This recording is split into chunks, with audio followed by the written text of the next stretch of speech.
allowed, and this might be a silly question, but are we allowed to have an endowment as a commission? What is that? What do you mean by that, I guess? Yeah, what is?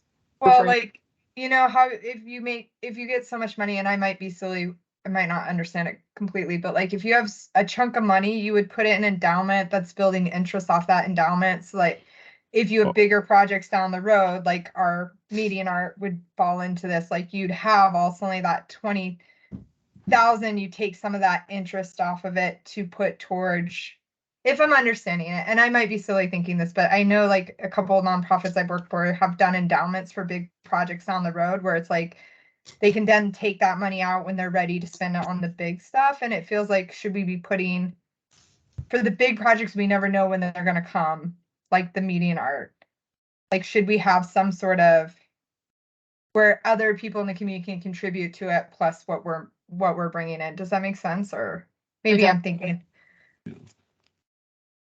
So there's a bigger piece of that. We have a donors fund, at least in the parks, rec, library, and golf side of things, that if somebody was like, hey, I want to, you know, put it in my will that you're going to receive everything I own and you're going to be able to use that money towards the arts or whatever, which does happen in some cities. Yeah. That would be a conversation we could have with the finance department. We do have opportunities for people to make donations of such, but nothing's formalized specifically for the cultural arts piece. It just made me think of that, like if a certain percentage went towards that for like big projects. Right. Versus, and then the other budget we would live off of every year of like, we're always going to have this amount of money for grants. Sure. Projects, whatever, or small stuff or, you know, events. Yeah. But I think all those buckets sound good. The only thing is the murals are really narrowed down to one thing, and while I love it, I just wonder if someday we'll change our minds about what we want. Yeah, and maybe we should just put murals into. I think the thinking was just that there were possibly other people who would want to have murals, and it was a way of making contributing money to making it clear that our investment was different for murals than other art, I guess. Yeah, I mean, murals are definitely like the hot thing right now, or have been the last couple of years in Inglewood. So maybe that does make the most sense. Just have it be really clear and separate. Yeah. I wasn't here last week or last month. Can you give me a little, because I did a little research on murals as well. What was discussed last month on that? I gotta look back. I want to say, Stacy, we held off on talking about it because you were gonna bring more research back, so we just kind of glossed over it. Okay, that sounds good. I mean, and we can, you know, since there's not a ton of people here tonight, maybe we can set it aside for March as well. But I did find a few places that might want to pair with us, you know, that might be interested in joining, you know, with us so that we can collaborate together and get some murals going. So, yeah. I have a note. I think the biggest thing we talked about was just trying to find artists, to find muralists that can do it, and start to compile a list of those people. I'll put it on the agenda for next month, just to have another discussion about murals, and anybody can give an update at that point. Yeah. And it did go out in the newsletter in Inglewood. Cool. To asking for muralists for the website and talking about us looking for artists. So that was like, I read that yesterday, I think, or today, I don't know, it went out. Oh, good. There are 3 different websites that you can find Denver or Colorado muralists on, and they are signed up and ready to go, and so we do not have to create the will there. They already are. There's tons of lists of them. I think I found 3 huge ones, and they do stuff all over the state. Oh, great. Do you have those websites by chance? Yeah, it's Thumbtack, Book an Artist, and graffiti-artist.net. Okay.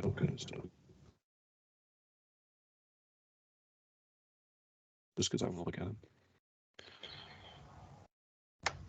Okay, I don't really have anything else to add to that. I think the biggest thing is just to think about what buckets we want to put money in.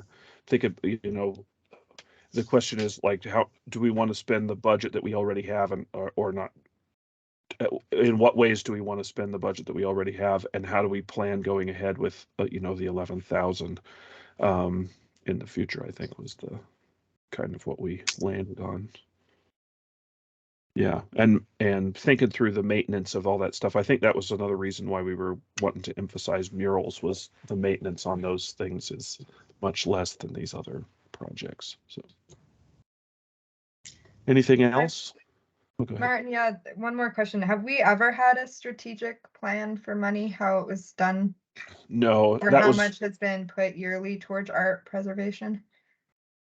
no, that was that was kind of one of the things that they were working on with that art plan, was to just figure out where to focus the funds. But no, when I was doing the maintenance stuff this last time, that was really like the first real effort to maintain the art that people had heard of. I don't know that, I think there was maintenance that had happened, but you know, we had an assessment done of all the art in the city, and then made a plan on how to maintain that stuff, and got that done.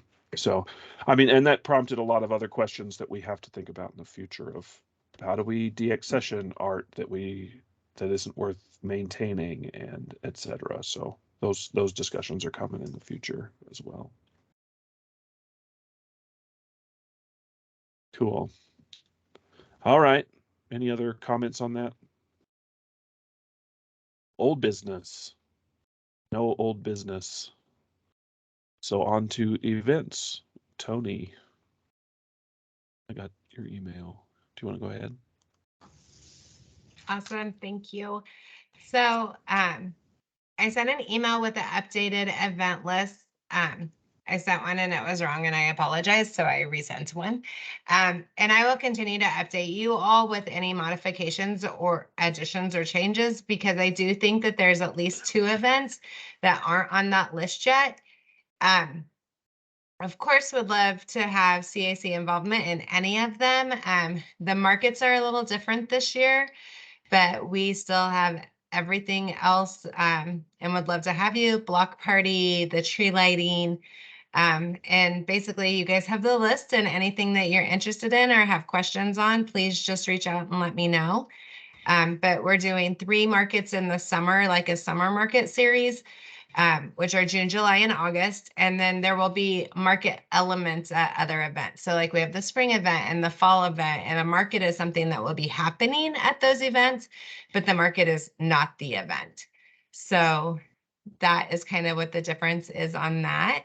And also working with EDDA and hoping to enhance that summer market series a lot this year. But you guys made a huge impact with the music that you brought to the events last year, and loved it. So would love to have you at anything and everything that you might be interested in. Which do you just want music at those 3 events, or are there other ones that you want music for? I think those 3 markets are the keynote events, I guess, that I would like music for. So all of the markets are going to be at the Inglewood Civic Center from 10 to 2 on the first Saturday of those months. So worked really hard this year to make sure to get that consistency, that they're during the same time at the same place. So those are the only events that I really have a passion. You know, I would love to have you guys at any of the events. We have the sunset concerts. So if there was ever music that wanted to come, you know, to play before the concert started, that's definitely an option. And then another one that's kind of cool is the silent disco. The disco doesn't really start until it gets dusk out. And so the event starts at 6, but the disco really kind of starts at 7:30-ish, depending on what time it gets dark.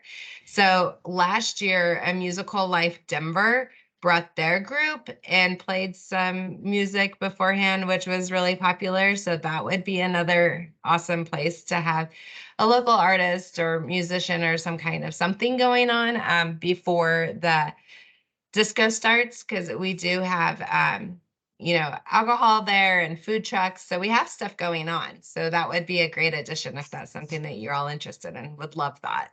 Okay. Cool. In the past, we've budgeted 2,000 for music, like for the pop-up concerts, for the markets, etc. Roughly like $400 for a group, and we usually tried to limit it to duets. That way, it was a good payday for our local artists, as well as supported those events. So I could prepare a budget for that if we decide on the events we want to do. And we So- briefly, last time, as me and Reese were walking out, we kind of had an idea of maybe sponsoring, sponsoring a table for a couple artists to maybe sell their art pieces at the markets, like actually cover the cost so that they could be there. So all they have to do is show up with their art. I don't know if that's something that would interest you, Tony, at your markets, or if that would be helpful just to kind of get some art out there and help the artists. I love that idea. We are going to, we are also working with potentially maybe bringing on an operator for the events to also get some more booths and whatnot, maybe get some more produce and other things that will bring people to our market. Our goal is to have people to travel to our market, not our people leave to go to a better market. So that's one of the things that we're striving for this year.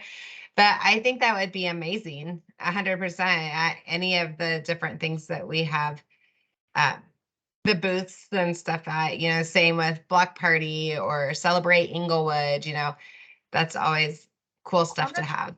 How much are your table, like how much is it for a group to have a booth at the markets or at the Block Party? The Block Party is 100 just because space is limited. Yeah. And it's such a huge event, upwards of 10,000 plus people. The Yeah, yeah, yeah. markets, it's $50 for a booth. And then there's $100 annual application fee, which is being waived up until February 15th. And then, of course, like internally, we would waive that for any of I try kind of have that like first time vendor discounts and stuff like that. And so I've been granted a lot of leverage to work with people to make it affordable, because we're not there to make money. We just want to have them vested so they show up. So there's a lot of different options.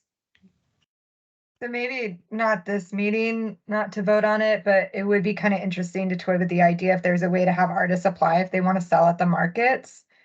And we could offer to provide like a table, or at the Block Party, provide the table if they apply, telling us what they want to sell or something like that. It just might be a fun way to get artists into the markets, and have a way that it feels feasible for them if they want Yeah, to. and your guys' contribution of the artist at the Block Party to create an interactive was an awesome addition to the event. And I would love to do that again. I guess I'd love to budget, because I think we paid $1,000 for that, right? For the Block Party was 1,000 too. I'm not sure how that works, because I know you guys kind of took care of the artists that came. We should double check that, because then we put 2,000 towards artists, and like I thought it was like 1,000 towards the interactive. Kyle, we lost you. I still got you. Yeah. Oh, just me? Sorry, keep going. I said I think then it was like 3,000 we put towards events, right? Between music and the interactive artists last year. And you did that. You put 1,000 towards the tree lighting. Yeah. And we didn't use the full budget for the music last year either. So How much do you know how much we did use, Martin? because two of the groups were just solo artists who just played by themselves. So then we spent 1,800, so that left us 400 left over from that. No, 1,600, sorry, and then left us 400 left over. We'll run the budget numbers for what we spent for the block party and the tree lighting and how much we paid artists out of music or whatever else. We'll have that for the March meeting.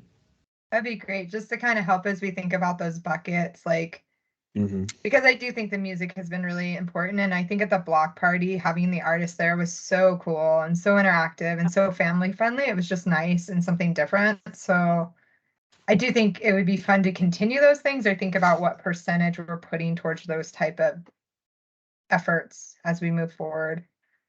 And it would be cool to both support music and visual at our markets. I guess I see both. Like, it would be cool to support the musicians and then also support a visual artist. I agree. So yeah. Cool. Thanks, Tony. Anything else? No, thank you guys so much. Staff's choice. The only thing I have is the Mally Art Show is started today and it'll run through the 18th of this month, and they're all local artists or near local artists showcasing over at Mally. So stop in during their business hours and check out the art. We are doing People's Choice Award. So you can go in, and if you have a favorite artist, you can submit that. We have information on site as well as on our website for Mally on how you do that. But really cool art. So go check it out if you get a chance. Great. That's all I've got. Commissioner's choice. All right. Council member's choice. Yeah. Nothing for me tonight. Thanks for having a great meeting, guys. Cool. Well, thanks for logging on. Okay, we'll go ahead and adjourn. 6:26. Thanks, y'all. We'll see you in person next month. Yep. See you then. okay. Okay, thank Bye-bye. you. Yep.